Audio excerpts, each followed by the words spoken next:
చూడొచ్చు అన్న మూవీ ఫ్యామిలీతో దివాళీకి అయితే చూడొచ్చు. సాంగ్స్ వైభాష కామెడీ మాత్రం సూపర్ అన్న. అయితే హీరోయిన్స్ కూడా చాలా బాగా యాక్ట్ చేస్తున్నారు. మళ్ళీ మన సిద్ధి అయితే నెక్స్ట్ లెవెల్. మనం తెలిసి మన మాస్ డైరెక్ట్స్ తిరిగి తీసి మొత్తం నెక్స్ట్ లెవెల్. ఇక సాంగ్స్ గురించి అయితే ఆ ఫస్ట్ సాంగ్ అయితే ట్రెండింగ్లో నడుస్తుంది. సాంగ్ అయితే బాగుంది. ఇంకా నెక్స్ట్ 2-3 సాంగ్స్ అయితే సూపర్ అన్న. ఓవరాల్ అయితే మన ఫ్యామిలీతో రావచ్చు, కాన్సెప్ట్ నవ్వుకొని వెళ్ళిపోవచ్చు. ఇక మీకు బోర్ అనిపిస్తే మీరు వెళ్ళిపోవచ్చు.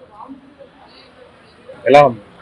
Nice classical movie, technically message oriented classical and అంత కనెక్ట్ కావాలని అంటున్నారు.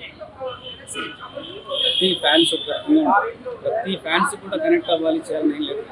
చాలా classical movie and message oriented. Siddhu మాత్రం నెక్స్ట్ పర్ఫార్మెన్స్ ఒక లెవెల్లో ఉంది. One time watchable, 100% one time watchable. ఆయన సెకండ్ హాఫ్లో ఆయన ఇచ్చిన expressions and Harsha balance, comedy balance ఇద్దరు బాగా జనరేట్. వన్ టైం వాచబుల్ అండి. ఓ అని ఆయన చెప్పేటట్టుగా కాదు, బాగాలేదు అని అసలు చెప్పడం బాగుంది. లేడీ నీరజ గారు కూడా సెకండ్ హాఫ్లో లేడీ ఫీలింగ్స్ని చాలా ప్రాంప్ట్గా ఎలివేట్ చేశారు. ఒక సీన్ని పర్సనల్ ఫీలింగ్స్ని బాగా ఎలివేట్ చేశారని నా opinion.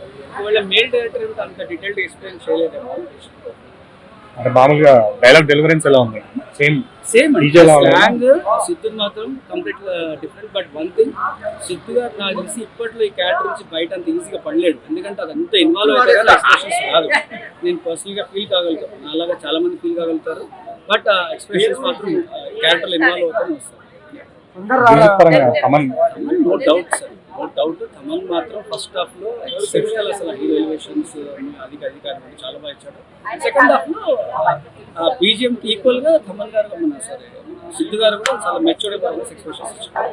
Harsha వైభా మెప్పించాడా?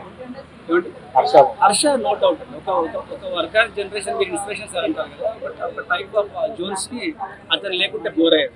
No doubt comedy కూడా జనరేట్ బాగా చేయించారు. హర్ష బాగా చేశారు. Already proved in many serieses.